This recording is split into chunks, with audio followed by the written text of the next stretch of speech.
Arrivano le prime ciliegie dell'anno, sono state raccolte sulle colline di Marostica in provincia di Vicenza da un socio di Opo Veneto. Si tratta di ciliegie di Marostica IGP della varietà autoctona Sandre, belle, colorate, invitanti. Arrivate con quasi 10 giorni di anticipo sulla stagione, sono state esibite con orgoglio come le pioniere di una produzione che si annuncia abbondante e di qualità. La fioritura è stata splendida, il raccolto dovrebbe essere conseguente, rileva Cesare Bellò, direttore di Opo Veneto.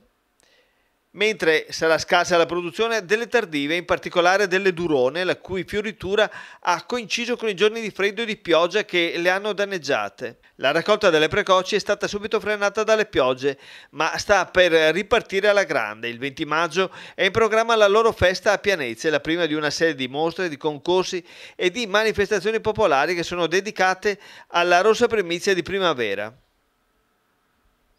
Federico Corradin di Opo Veneto sottolinea un fatto positivo: sta crescendo la richiesta di prodotto con il marchio IGP dal quale il consumatore si sente garantito. Tra i produttori si sta diffondendo la vendita diretta in azienda o lungo le strade con l'obiettivo di integrare il reddito aziendale. Qualche euro in più in tempo di crisi fa sempre comodo.